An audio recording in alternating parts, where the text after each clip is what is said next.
Hauzik leiriba matam asida hiram amada natragana amada China-gi aggressive oiba matau asi aikoina adumak uba fangi. China-gi asigumlaba policy mong matau asi oirakpagi maram kaya ama pinari. Ngasi China-na asumna oirakliba asida yamna chawba impact ama yaukhiba China-gi puwarigi tangkak ama yengbinasi. Hairiba tangkak adudi China's Century of Humiliation. China hairiba country asisu matam amada atopa country gumna imperial dynasty singna rule tawduna leirami. 17th century gi matamda China asi Qing dynasty na rule tawduna leirami aduga makhogi kingdom asi aduki matik pak sauna sandoktuna leirami. Matam aduda British singna khudol port kaya amaga loinana matam aduda paliba China gi ningthau aduda China amasung Britain gi marakta lalon itik tawnabagi damakta haijaba laklami. Masigi pakumoina China gi leiriba ningthau aduna China asidi swarga gumba lamdamni makoida awatpa amatta leite aduga Britain amasung Europe ki leiriba country sing asidagi resource amatta China na lawba yaba amatta leite. Masi haiduna 1792 da England gi King George III na tharakhiba proposal adu China gi emperor na reject tawki. Masipumnama asi laijaba taragasu matam aduda China gi mafam amadi atopa foreign gi oiba country sing asi laktuna lalon itik tawba yava mafam amalai mafam adudi Canton Chinese singna Guangzhou haina khangnaba mafam asini. Mafam asidasu atopa mioi ama hek laktuna mafam asida lalon itik tawba yade akhanaba China gi mioi khara makoina tawgadabani. Asumna mafam amada khakta British sing asina lalon itik tawba yaba asida makoy yamna pelamde China gi leiriba sarkar aduda atopa mafam singsu lalon itik tawba yana bagi damakta yamna kana taktuna laki adubu matam adugi China gi leiriba system aduna kaidonungde yakhide. Matam aduda China amasung British ki marakta lalon itik tawramliba asi chamanani.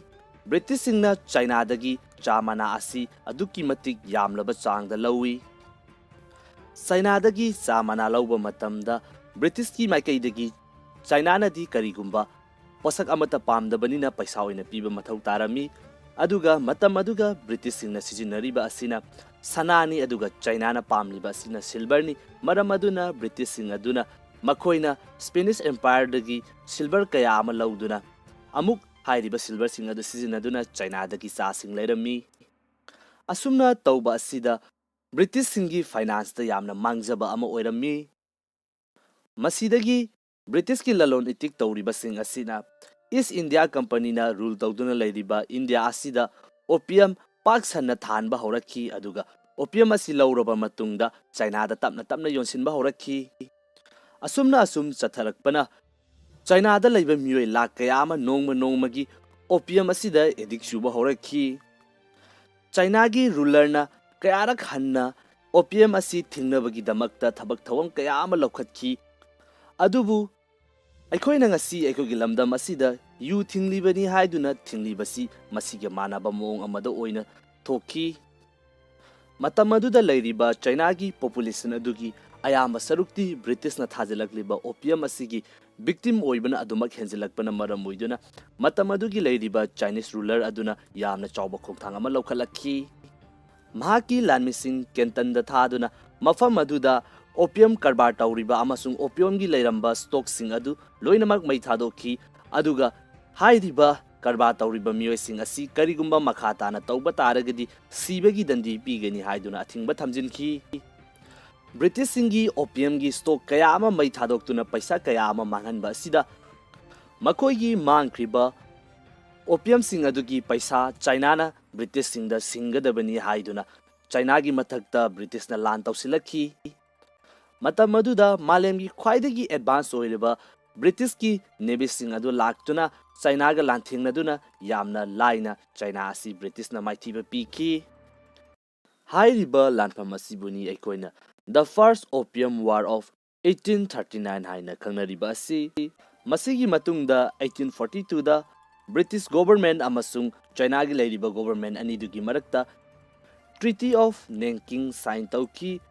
Treaty asigi matung inna Hong Kong hairiba island asi Chainagi makuttagi Britishna lawki.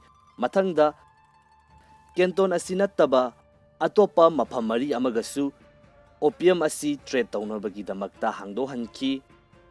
Mamangda Chainagi akhanaba miyoi khara khaktana British singa trade tawba yaramba asisu treaty asidagidi loinamak lauthokhi.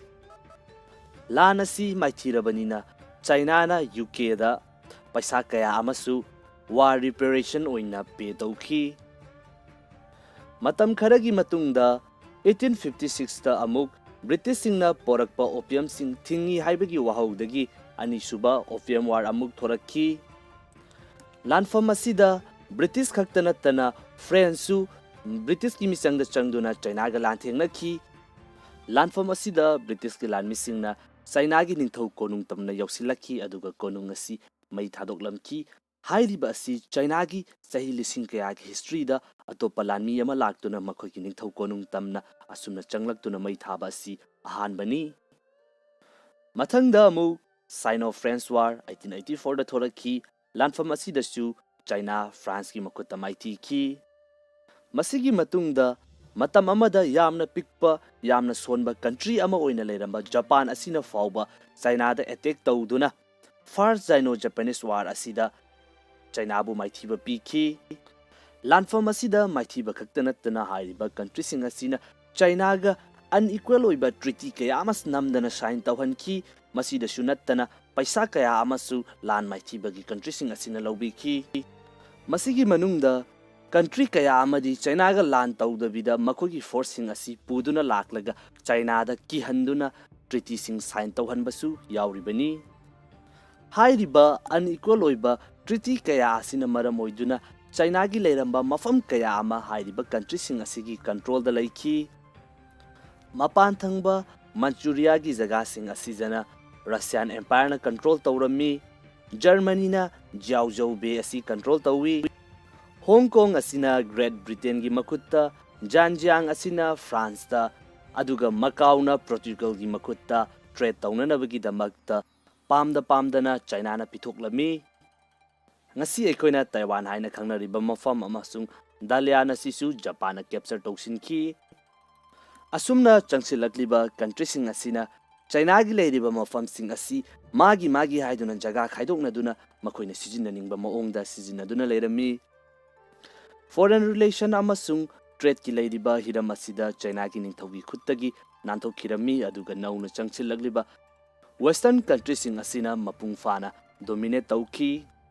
Sphere of influence mangkiba khaktanatana matam asida China gi physical oiba territory kaya amasu atopa country singna China dagi lausinbiki.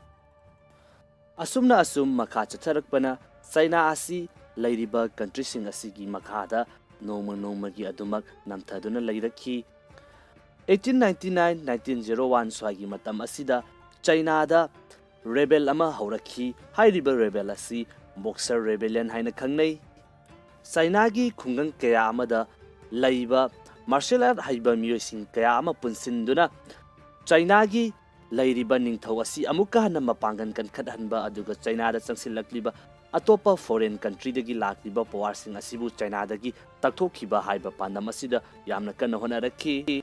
Hairiba rebellion asi namthanabagi damakta country nipana alliance semduna makogi forcing tharakhi. Hairiba country sing adudi British Empire, Russia, Japan, France, German Empire, United States, Italy, amasung Austria-Hungary ni. Forcing asina punsinaduna Boxer rebellion asi maipakna namthaki.